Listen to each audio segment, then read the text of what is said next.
कि जब गरीब नवाज का बेटा इतना हसीन है, जरा जोर से बोल दो यार, जब सुल्तानुल हिंद का शहजादा इतना हसीन है तो गरीब नवाज कितने हसीन रहे होंगे। गरीब नवाज कितने खूबसूरत रहे होंगे। जब अली का लाल इतना खूबसूरत है, जब अली के लाल के जलवे की कोई मिसाल नहीं, तो जलवे अली की मिसाल कहां से लाएगा। इसलिए बड़े खुशनसीब हो आप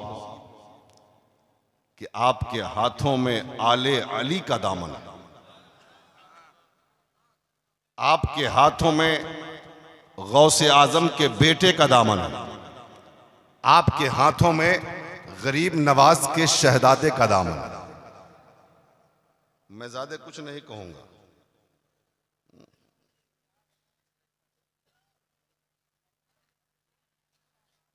ये रिश्ते मोहब्बत कुछ इस तरह निभेगा, जरा बोल दीजिए, ये रिश्ते मोहब्बत कुछ इस तरह निभेगा। जरा तुम कदम बढ़ाओ, जरा हम कदम बढ़ाएं, और हमारी सुबह जिंदा है और हमारी शाम जिंदा है, हमारी सुबह जिंदा है, हमारी शाम जिंदा है, हमारे दिल की तख्ती पर नबी का नाम जिंदा है, और नाम ही नाम है जो कुछ है हकीकत के सिवा, रास्ता कोई नहीं उनकी शरीयत के सिवा। हजरात, आज मेरी तकरीर का उन्वान है कुरान। ये वो कुरान है जिस कुरान को इन बच्चों ने अपने सीने में जमा कर लिया। आज दूल्हे की शक्ल में जो आप देख रहे हो, ये मदरसा हुसैनिया कलीमिया का फैजान है। और ये रिजल्ट जो आपने देखा है, ये रिजल्ट किस चीज का है पता है? आपने रमजान के मौके पर, बकरीद के मौके पर, या पूरे साल में किसी भी मौके पर मदरसे को ज़कात की सूरत में, अतियात की सूरत में, फितरा की सूरत में, सदकात की सूरत में, जिस भी तरह से मदरसे की मदद की है। आप सोचते होंगे मौलाना को हमने 1000 चंदा दिया, मौलाना ने हमें क्या दिया? मदरसे को हमने 500 रुपया दिया, मदरसे ने हमें क्या दिया? मदरसे को हमने 5000 दिया, मदरसे ने हमें क्या दिया? हजरात, ये वही नतीजा है। मदरसा बोल रहा है कि तुमने 1000 दिया था, हमने नतीजे में तुम्हें हाफिज कुरान दे दिया है। तुमने 500 दिया था, नतीजे में हमने तुम्हें एक मुक्तदा दे दिया, रहबर दे दिया, पेशवा दे दिया, इमाम दे दिया। मदरसे को तुम पैसा देते हो, मदरसा तुम्हें हाफिज कुरान अता करता। तो मेरी तकरीर का उन्वान है कुरान। आज मुसलमानों के घरों में कुरान ताक की जीनत बना है, अलमारियों की जीनत बना है, लेकिन कुरान है क्या, उसको समझने की जरूरत है। बैठे रहो, बैठे रहो भाई, बैठे रहो, बोलो चाहे नहीं बोलो, लेकिन बैठे रहो। ऐसे भी कारी साहब ने बहुत थका दिया है आपको, इसलिए हम नहीं थकाने वाले हैं। हमारी बात गौर से सुनो, शायद के कभी जिंदगी में ये बातें काम आ जाए। दुनिया में किताबें लिखी जाती हैं और लिखी जाती रहेंगी। दुनिया के कुतुबखाने में हर राइटर की किताब मिलेगी, हर मुसन्निफ की किताब मिलेगी, हर मुअल्लिफ की किताब मिलेगी। अमेरिका का राइटर भी आपको मिलेगा, लंदन का राइटर भी आपको मिलेगा, सऊदी के उन मुसन्निफीन को भी आप देखेंगे जिन्होंने अपनी फिक्र को सफ़े इक़्तिसाद पे उतारा है। अफ्रीका का राइटर भी मिलेगा, बांग्लादेश का मुसन्निफ भी मिलेगा, हिंदुस्तान का कलमकार भी मिलेगा, और दुनिया के हर कोने से किताबें लिखने वाले आपको कुतुबखाने में मिलेंगे, उनकी किताबें मिलेंगी। लेकिन कोई भी राइटर, चाहे अमेरिका का राइटर हो, चाहे लंदन का राइटर हो, चाहे अफ्रीका का मुसन्निफ हो, चाहे हिंदुस्तान का किताब लिखने वाला हो, कोई यकीन के साथ ये नहीं कह सकता मेरी किताब में कोई गलती नहीं है, मेरी किताब में कोई खता नहीं है, मेरी किताब में कोई शक नहीं है, मेरी किताब में कोई शुबहा नहीं है। इसीलिए हर मुल्क का मुसन्निफ और हर मुल्क का राइटर, हर मुल्क का किताब लिखने वाला जब वो किताब लिखता है, अपने किताब के आखिर में या शुरू में एक अपील अहले इल्म के नाम शाये करता है कि हो सकता है बशरी तकाजा है गलती कर लेना, हो सकता है मैं भी इंसान हूं, मुझसे भी कोई गलती हो सकती है। अगर अहले इल्म को किताबों में कोई गलती नजर आए मुझे मुत्तला करेंगे, दूसरे एडिशन में उसकी इस्लाह कर दी जाएगी, उसको सही कर दिया जाएगा, उसको सही दुरुस्त कर दिया जाएगा। लेकिन बाहर कुरान तेरी अजमत को सलाम, तेरे तकद्दुस को सलाम, तेरी सदाकत को सलाम, तेरी बलागत को सलाम, तेरी फसाहत को सलाम। जब कुरान दुनिया में उतारा गया मुस्तफा पर, तो कुरान ने पहले कह दिया इसको, इस किताब को तुम अमेरिका के राइटर की किताब मत समझ लेना, लंदन के मुसन्निफ की किताब मत समझ लेना, किसी इंसान का लिखा हुआ किताब मत समझ लेना। इसलिए कि इंसान की किताब में गलती तो हो सकती है, लेकिन ये खालिक इंसान की किताब है, ये वो किताब है जिसमें न किसी शक की गुंजाइश है न शुबहे की गुंजाइश। ज़ालिकल किताबु ला रैब फी, ये वो किताब है जिसमें किसी शक व शुबहा की गुंजाइश नहीं है। इसीलिए हजरत इमाम शाफई ने एक किताब लिखा, हजरत इमाम शाफई ने एक किताब लिखा, और किताब लिखने के बाद अपने एक शागिर्द को कहा बेटा पढ़ो, हम सुनते हैं ताकि इस्लाह हो जाए। शागिर्द पढ़ता रहा, इमाम शाफई उस किताब में इस्लाह करते रहे और फरमाते रहे बेटा यहाँ पर फसाहत की गलती है, यहाँ पे बलागत में कमी है, यहाँ पे जुमले की तरतीब में गलती है, यहाँ पे ये जुमला होना चाहिए, वहाँ पे ये जुमला होना चाहिए। एक मर्तबा पढ़वाया, सुन लिया, इस्लाह कर दिया। इमाम शाफई फरमाते हैं बेटा दूसरी बार पढ़ो। जब शागिर्द ने उस किताब को दूसरी मर्तबा पढ़ना शुरू किया, फिर गलतियाँ निकलना शुरू हुई। इमाम शाफई ने फिर उसकी इस्लाह फरमाई, फिर कहा तीसरी बार पढ़ो। तीसरी बार पढ़ा गया, फिर गलतियां निकलना शुरू हो गई। चौथी बार पढ़ा गया, फिर गलतियां निकलना शुरू हो गई। उठाओ तारीख इमाम शाफई की, इमाम शाफई ने 70 मर्तबा उस किताब को पढ़वा के सुना, और जब जब सुना उसमें गलतियां नजर आई, उसमें कमी नजर आई, उसमें कोई नुक्स नजर आया। इमाम शाफई फरमाते हैं बेटा दाहो, इस किताब को छोड़ दो, इस किताब को छोड़ दो। शाफई की किताब इस लायक नहीं है कि उसमें कोई खता ना हो। अरे सिर्फ दुनिया में एक किताब है जिसमें गलती की गुंजाइश नहीं है, जिसमें खता की गुंजाइश नहीं है, जिसमें शक व शुबहा की गुंजाइश नहीं है। अब वो तन्हा किताब रब की किताब है जिसे कुरान मुकद्दस कहा जाता है। अब देखो कुरान की फसाहत देखो। जब कुरान नाजिल किया गया ना हुजूर पर, तो अरब की फसाहत बहुत मशहूर थी। अरब वाले आपस में लड़ते थे, कबीले कबीले में लड़ाई होती थी, लेकिन जब फसाहत की बात आती तो वो कहते कि हमसे बड़ा फसीह कोई है ही नहीं, हमारी जबान सबसे अच्छी। और अरब के अलावा सारी दुनिया को वो गूंगा कहते थे, गूंगा। उनको अपनी फसाहत पे नाज था, उनको अपनी जबान पे नाज था, उनको अपनी बलागत पे नाज था। जब कुरान नाजिल हुआ, एक बात और बता दूं, कुरान हुजूर का सबसे बड़ा मौजज़ा है। कुरान मुस्तफ़ा का सबसे बड़ा मौजज़ा है। जब कुरान नाजिल हुआ ना, तो अरब वालों ने कहा अरे ये कलाम ऐसा तो हम भी बना लेंगे, ऐसा तो हम भी बना लेंगे। तो कुरान ने चैलेंज किया, अच्छा बना लोगे तो लाओ कुरान का जवाब। जब कुरान ने चैलेंज किया तो वो अपाहिज हो गए, मजबूर हो गए, खामोश हो गए। फिर कुरान ने दोबारा चैलेंज किया, अगर पूरे कुरान का जवाब नहीं ला सकते तो कम से कम 10 सूरत का जवाब लाओ। यहां पर भी वो खामोश रहे। तीसरी बार कुरान ने आवाज दिया, अगर 10 सूरे का जवाब नहीं लाते तो कम से कम एक ही छोटी सूरत का जवाब लेके आओ। फिर भी वो आजिज रहे। तब कुरान ने कहा, सुनो, तुम कुरान का जवाब क्या लाओगे? अगर सारे इंसान और सारे जिन्नात आपस में मिल जाएं और एक दूसरे के मददगार हो जाएं और चाहेंगे कुरान का जवाब ले आएं, तो कुरान का जवाब तुम कभी नहीं ला सकते। इजाज़त कुरान है, ये कुरान की सदाकत है। लेकिन आज मुसलमानों का हाल क्या है? कुरान कब इस्तेमाल करते हैं? ये कुरान या तो उस वक्त इस्तेमाल करेंगे जब किसी बूढ़े की रूह नहीं निकल रही हो तो कुरान पढ़ो ताकि रूह निकल जाए। कुरान उस वक्त इस्तेमाल करेंगे जब फैसला करना हो, आपस में लड़ाई हो जाए, झगड़ा को के दरमियान सुलह करना हो, फरीकैन के दरमियान इत्तेफाक करना हो, तो कसम को कसम खाने के लिए ये कौम इस्तेमाल करती है कुरान को। लेकिन वाह रे मुसलमान, अगर तू जिंदगी मौत के लिए कुरान को इस्तेमाल करता है, अगर तू जिंदगी के लिए कुरान को इस्तेमाल किया होता तो तेरी जिंदगी भी खूबसूरत होती, मरने के बाद कब्र में फरिश्ते भी तेरा इस्तकबाल करते हुए। लेकिन आज हाल क्या है?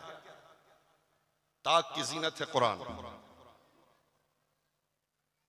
ये कौम समझती है कि कुरान पढ़ना मौलवियों की जिम्मेदारी है, मदरसे के बच्चों की जिम्मेदारी है।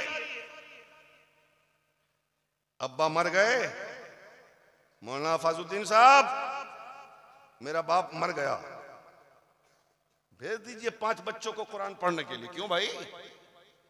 क्यों? ठेकेदारी है? बाप तुम्हारा, कुरान हम पढ़े? क्यों? तुम खुद पढ़ो ना कुरान। इसलिए कि बाप की सारी जायदाद के मालिक तुम हो, वारिस तुम हो, बैंक बैलेंस के वारिस तुम हो, जमीन के वारिस तुम हो, घर के वारिस तुम हो, खेल के वारिस तुम हो, खलियान के वारिस तुम हो, गाड़ी के वारिस तुम हो। बाप के मरने के बाद बाप की सारी दौलत तुम्हारे पास है, तुम उसके जिम्मेदार हो। कुरान पढ़े मौलवी, कुरान पढ़े इमाम, कुरान पढ़े मौलाना, कुरान पढ़े मदरसे का बच्चा, और उसके बावजूद आज मदरसे के बच्चों को यतीम कहा जाता है, मदरसे के बच्चों को गरीब कहा जाता है, मदरसे के बच्चों को मोहताज कहा जाता है। माफी के साथ मदरसे वालों से कहूंगा कि मदरसे वाले भी बहुत बड़ी बड़ी गलतियां कर रहे हैं। एक गलती तो ये है कि रमजान का जब महीना आता है ना, उसके पहले रमजान का इश्तिहार निकलता है, उस इश्तिहार में एक अपील शाये किया जाता है। अक्सर मदरसे का हाल, सारे मदरसों की बात नहीं करता मैं, अक्सर मदरसे का हाल ये है, उसमें क्या अपील में लिखा जाता है? हजरात, हमारे मदरसे में गरीब, यतीम, मोहताज, हाँ परेशान हाल ये बच्चे पढ़ते हैं, आप सदका, खैरात, फितरात, ज़कात देकर बच्चों की मदद करें। अब कौम तक जब ये पैगाम जाता है तो कौम के लोग समझते हैं कि यहाँ यतीम पढ़ता होगा, यहाँ गरीब पढ़ता होगा, यहाँ मोहताज पढ़ता होगा, यहाँ वो पढ़ता होगा जिसका ना बाप है, जिसकी ना माँ है। मैंने खुद अपने कान से सुना, मदरसे के सामने से मियाँ बीवी जा रहे थे, बीवी ने कहा ये इतनी खूबसूरत इमारत है, ये तो बताइए कि ये क्या है? उसने कहा ये यतीम खाना है। कहा यतीम खाने का मतलब क्या है? कि यहाँ यतीम बच्चे पढ़ा करते हैं, उनके खाने का इंतजाम मदरसा करता है, उनके रहने का इंतजाम मदरसा करता है, उनकी किताबों का इंतजाम मदरसा करता है, उनकी सारी जरूरियात को पूरी करता है। अब बीवी के जहन में तो यही आया होगा ना, यतीम का मतलब है जिसकी ना माँ हो, जिसका ना बाप हो। हजरात, मैं मदरसे वालों से कहूंगा, जब रमजान का इश्तिहार शाये करो तो अपील में ये लिखो, हजरात हमारा ये मदरसा है, इस मदरसे में मुस्तफ़ा के मेहमान पढ़ते हैं, इस मदरसे में कुरान पढ़ाया जाता है, इस मदरसे में नबी की हदीस पढ़ाई जाती है। रमजान के मौके पे अगर तुम मदारिस इस्लामिया के मेहमानों की खिदमत करोगे, अल्लाह तुम्हारे रिस्क में बेपनाह बरकतें अता फरमाता। तो ये कुरान है। अब एक बात और सुनिए, आज कुछ लोग कहते हैं ना नबी हमारी तरह है, माज़अल्लाह, बराबरी मुस्तफ़ा का दावा करते हैं, है ना? जब कुरान नाजिल होता था तो सहाबा से पूछिए हालत क्या होती थी। सहाबा फरमाते हैं कि जब हुजूर पर वही नाजिल होती थी तो आवाज घंटियों की तरह आती थी, घंटियों की आवाज, यानी हम लोग घंटी की आवाज सुनते थे। सुन रहे हो आप? क्या सुनते थे? अरे बोलो ना भाई, घंटी। यानी जब कुरान नाजिल होता तो घंटी की आवाज, कसलसलतिल जर्स, हदीस पाक में घंटियों की आवाज की तरह आवाज आती थी। सुनने वाले में कौन थे? अबू बकर सिद्दीक थे। सुनने वाले में कौन थे? फारूक आजम थे। सुनने वाले में कौन थे? उस्मान गनी थे। सुनने वाले में कौन थे? हजरत अली शेर खुदा थे। सुनने वाले में कौन थे? हजरत अबू हुरैरा थे। सुनने वाले कौन थे? हजरत बिलाल थे। सुनने वाले कौन थे? हजरत उबैदा बिन जर्राह थे। सुनने वाले कौन थे? हजरत जाबिर थे। सुनने वाले कौन थे? ये मुअज़्ज़ज़ और मुकर्रम सहाबा किराम थे, जो कुरान जब नाजिल होता था तो घंटियों की आवाज सुनते थे। तो अबू बकर सुने घंटियों की आवाज, मुस्तफा सुने कुरान। आप लोग भी दुआ दे दीजिए। अबू बकर सुने घंटियों की आवाज, मुस्तफा सुने कुरान। उमर सुने घंटियों की आवाज, मुस्तफा सुने कुरान। उस्मान सुने घंटियों की आवाज, मुस्तफा सुने कुरान। अली सुने घंटियों की आवाज, मुस्तफा सुने कुरान। पता ये चला कि अबू बकर का कान मुस्तफा के कान की तरह नहीं है, उमर का कान मुस्तफा के कान की तरह नहीं है, उस्मान का कान मुस्तफा के कान की तरह नहीं है, अली का कान मुस्तफा के कान की तरह नहीं है, अबू हुरैरा का कान मुस्तफा के कान की तरह नहीं है, उबैदा बिन जर्राह का कान मुस्तफा के कान की तरह नहीं है। अरे जब सहाबा के कान मुस्तफा के कान की तरह नहीं हो सकते, तो आज के जालिमों की जात मुस्तफा के जात की तरह कैसे हो सकती है? पता ये चला जाते मुस्तफा बहुत बुलंद है, जाते मुस्तफा बहुत बुलंद है। अब देख लीजिए, अब देख लीजिए कि बच्चा मां के पेट में होता है, बच्चा मां के पेट में होता है। मियां बीबी ये मशवरा करते हैं कि अगर बच्चा लड़का पैदा हो और ज़हीन हो, खूबसूरत हो, सालिमुल आज़ा है, तो हम उसे डॉक्टर बनाएंगे। एक बच्चा पैदा हुआ, डॉक्टरी में भेज दिया। दूसरा बेटा पैदा हुआ, इंजीनियरिंग में भेज दिया। तीसरा पैदा हुआ, उसको प्रोफेसर बनाने के लिए यूनिवर्सिटी में भेज दिया। इत्तेफाक से चौथा जो पैदा हुआ ना, तो लंगड़ा पैदा हो गया। अब बीवी परेशान है, तीन तो अच्छे निकल गए, ये कहां से निकल गया लंगड़ा? इसका क्या करेंगे? बहुत परेशानी है। शौहर ने कहा टेंशन काहे लेते हो, हुजूर का मदरसा है कलीमिया हुसैनिया, हम थोड़ी ना झेलेंगे, मदरसे का मौलवी झेलेगा। अब उसे भेज दिया कुरान पढ़ाने के लिए। मौलाना साहब लीजिए, दाखिला कर लीजिए, इसे हाफिज बना दीजिए। एक बेटा डॉक्टर बन गया, इंजीनियर बन गया, प्रोफेसर बन गया, ये लंगड़ा हाफिज कुरान बन गया। पैर नहीं था इसके पास, हाफिज कुरान बन गया। अपाहिज था, नाबीना था, हाँ कम ज़हन का था, कुद ज़हन का था, हाफिज कुरान बना दिया। अब बताओ, बाप मर गया, रूह निकल गई। अब उससे कहो इंजीनियर साहब जरा आके, इंजीनियर साहब जरा आके जनाजा तो पढ़ा दो, प्रोफेसर साहब जरा आके जनाजा तो पढ़ा दो, प्रोफेसर साहब, इंजीनियर साहब, डॉक्टर साहब आके जरा जनाजा तो पढ़ा दो। लेकिन बताओ, क्या इंजीनियर जनाजा पढ़ाएगा? क्या डॉक्टर जनाजा पढ़ा सकता है? क्या प्रोफेसर जनाजा पढ़ा सकता है? नहीं। वही मजबूर बच्चा जिसे तुमने मदरसे की चिताई पर बैठा कर रब का कुरान पढ़ाया था, वही आगे बढ़ के बाप की जनाजे की नमाज पढ़ाए। जिसे हकीर समझकर बुझा दिया तुमने, वही चिराग जलेंगे तो रोशनी होगी। अच्छा ये बताइए, किसी नाबीना इंजीनियर को देखा आपने? किसी नाबीना प्रोफेसर को देखा आपने? किसी नाबीना डॉक्टर को देखा आपने? अगर इंजीनियर नाबीना हो जाए तो नक्शा कैसे बनाएगा? अगर डॉक्टर नाबीना हो जाए तो इलाज कैसे करेगा? अगर प्रोफेसर नाबीना हो जाए तो पढ़ाएगा कैसे? लेकिन हजारों हजार नहीं, लाखों लाख नाबीना हाफिज कुरान को देखा है कि नहीं? जरा बोलिए, हाफिज कुरान को देखा है कि नहीं? और जो नाबीना हाफिज होता है ना, वो इतना मजबूत हाफिज होता है कि जो नाबीना हाफिजी की दरसगाह में बैठकर जो बच्चा हाफिज बन गया, वो भी टनाटन हाफिज कुरान बन जाता है।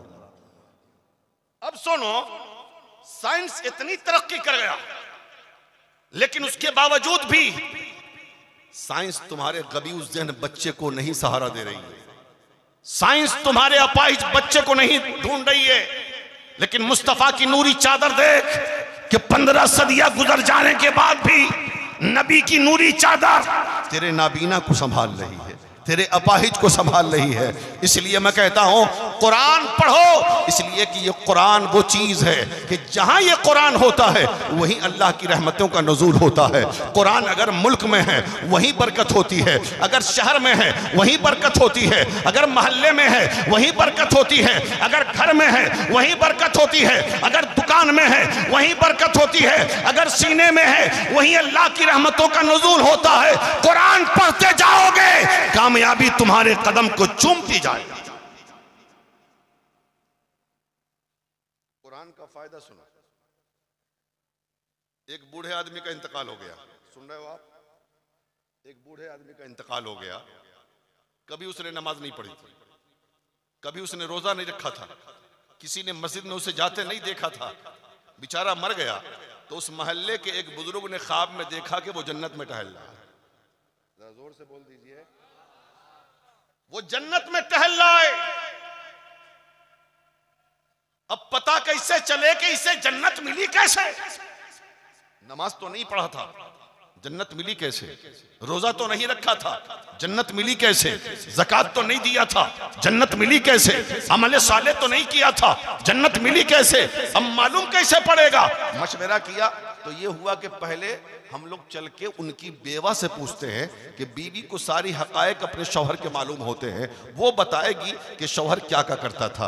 बीवी के पास लोग गए, कहा ज़ईफ़ा ये तो बताओ तेरे शौहर का अमल कैसा था? कहा अमल तो कुछ नहीं था, नमाज भी नहीं पढ़ता था वो, रोज़ा भी नहीं रखता था वो, उसने कोई अच्छा काम भी नहीं किया, कभी मस्जिद में भी नहीं जाता था वो, फिर जन्नत मिली कैसे उसे? तो बीवी कहती है याद आ रही है मुझे एक बात कि सुन लीजिए, नमाज तो नहीं पढ़ा उसने, रोज़ा तो नहीं रखा उसने, ज़कात तो नहीं दिया उसने, हज तो नहीं दिया किया उसने, लेकिन जब कभी उसे कुरान की याद आती थी, रब की याद आती थी, तो वो अच्छे कपड़े पहनता, वजू करता, गुस्ल करता, मुसल्ला बिछाता, कुरान खोलता, और कुरान खोलने के बाद कुरान पढ़ना तो नहीं आता था, लेकिन कुरान के हर्फ पर अपनी उंगली रखता, और रखने के बाद ये कहता मेरे मालिक क्या लिखा है मैं नहीं जानता, मैं पढ़ना नहीं जानता, मैं नहीं समझता हूं ये क्या लिखा है, मैं नहीं समझता हूं, लेकिन मौला जो लिखा है सच लिखा है, जो लिखा है सच लिखा है, जो लिखा है सच लिखा है।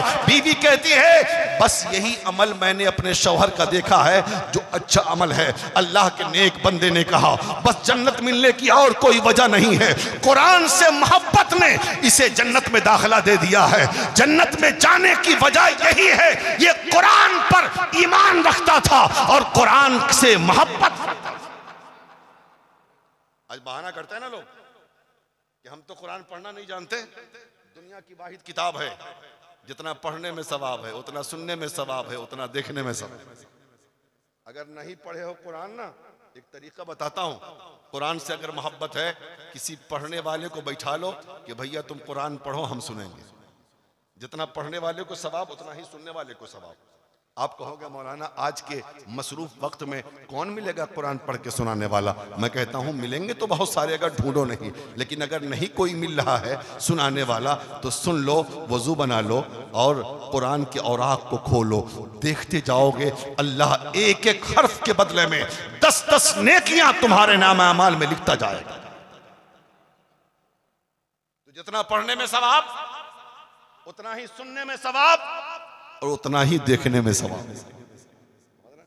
आज ये बच्चे दूल्हा बने, इनको हुजूर के हाथों से सनद फरागत, सनद हिफ्ज दी गई है। देख रहे हैं ना आप? जरा मैं इस मंजर की मंजर कशी कर दूं, इस मंजर की मंजर कशी कर दूं। दुनिया की यूनिवर्सिटियों में, बड़ी बड़ी यूनिवर्सिटियों में जब कोई बच्चा पास होता है ना अच्छे नंबरों से, तो उनको गोल्ड मेडल दिया जाता है। तकसीम में इस्नाद के जलसे होते हैं, उनको सनद दी जाती है, उनको इनामात से नवाजा जाता है।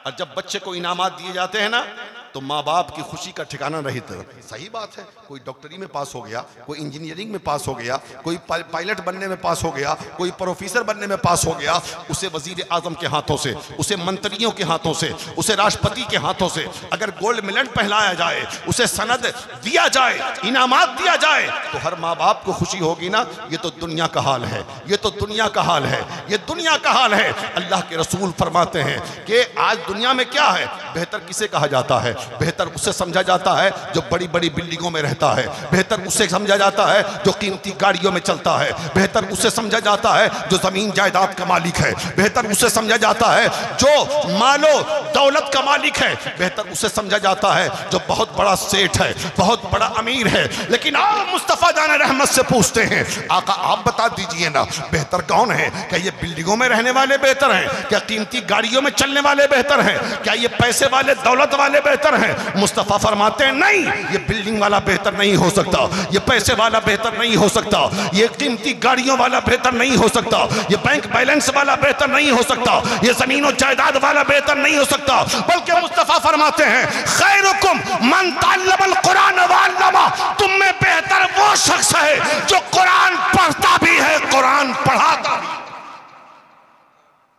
अब बताओ मुस्तफा की नजर में अमीर बेहतर नहीं, बिल्डिंग वाला बेहतर नहीं, गाड़ी वाला बेहतर नहीं, दौलत वाला बेहतर नहीं, बल्कि मुस्तफा की नजर में मदरसे की चिटाई पर बैठकर कुरान पढ़ने वाला या तो आलिम दीन बेहतर है या हाफिज कुरान बेहतर है।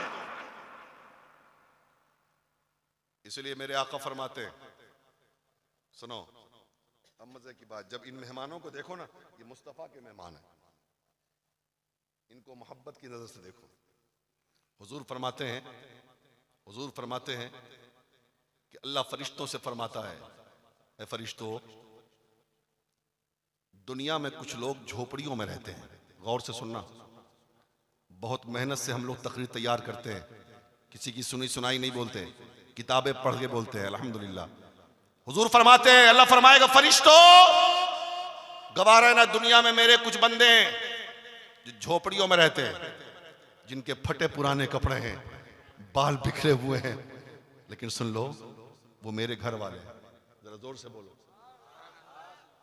वो मेरे घर वाले। इन्ना लिल्लाहि अहलीना मिनन नास, वो मेरे घर वाले। मौला तेरे घर वाले कौन लोग हैं तेरे घर वाले? अल्लाह फरमाता है हुम अहलुल कुरान, कुरान वाले जो हैं मेरे घर वाले हैं। अब तो बोल दो यार, नारा हम भी लगवा सकते हैं, लेकिन नारों से कुछ फायदा नहीं होने वाला। तकरीर सुनोगे तो कुछ लेके जाओगे, कुछ तो बात याद रहेगी ना। अल्लाह फरमाता है हुम अहलुल कुरान, मेरे घर वाले कौन है? कुरान वाले। जरा जोर से, कुरान वाले। इसलिए हुजूर फरमाते हैं मन दा हामिलल कुरान इला तामिही औ सकाहो इला शराबिही, कि जिसने हाफिज कुरान को बुलाकर खाना खिलाया और पानी पिलाया, हाफिज कुरान का तो पेट भरता है, लेकिन खिलाने वाले के नामाए अमाल में बेशुमार नेकियां लिख दी जाती। इसलिए मदरसे के बच्चों को खिलाओ ना, तो ये मत सोचना कि हमने एहसान किया, ये सोचो कि ये खाकर हम पर एहसान कर रहे हैं, ये खाकर हम पे एहसान कर रहे हैं। ये खाएंगे, इनका पेट भरेगा, खिलाने वाले तुम हो, तुम्हारे नामे अमाल में बेशुमार नेकियां लिख दी जाएंगी। समझ रहे हैं ना? तो मैं कह ये रहा था कि तकसीम इस्नाद का जलसा होता है ना, माँ बाप को कुछ नहीं मिलता, मैदान महशर में अल्लाह फरमाएगा कि आज तकसीम इस्नाद का जलसा करो। दुनियावी तालीम हासिल करने वालों के गलों में दुनिया के लोग डालते थे हार, आज इनको लेके आओ। किनको? हाफिज कुरान को, आलिम दीन को, कुरान वालों को। आज इनके गर्दन में मैं खुद गोल्ड मेडल पहनाऊंगा। जरा जोर से बोले। हदीस के अल्फाज हैं, कल्लदहुल्लाहु यौमल क़यामा, अल्लाह क़यामत के दिन कुरान वालों के गले में गोल्ड मेडल डालेगा। अब दुनिया में तो माँ बाप के लिए कुछ नहीं ना, अल्लाह फरमाएगा इनके माँ बाप को बुला के लाओ, इनके माँ बाप को, ये हाफिज कुरान है ना, इनके वालिदैन को बुला के लाओ। फरिश्ते कहेंगे मौला इनके माँ बाप का क्या काम है, इनके माँ बाप का क्या काम है? कहेगा रब इनके माँ बाप को सोने का ताज पहनाया जाएगा। उलबिसा वालिदाहु ताजन यौमल क़यामा, कयामत के दिन हाफिज कुरान के वालिदैन के सरों पर सोने का ताज रखा। अब ताज कैसा होगा? आज एक भरी सोना खरीदने में हालत खराब हो जाती है। 1,30,000 रुपए है 10 ग्राम का दाम। वहां सोने का ताज माँ बाप दोनों के सर पे। अब वो ताज कैसा होगा सुन लो यार। ज़ौहु अहसनु मिन ज़ौइ शम्स, वो इतना खूबसूरत होगा कि उसकी खूबसूरती के सामने सूरज की खूबसूरती मात पड़ दी जाएगी।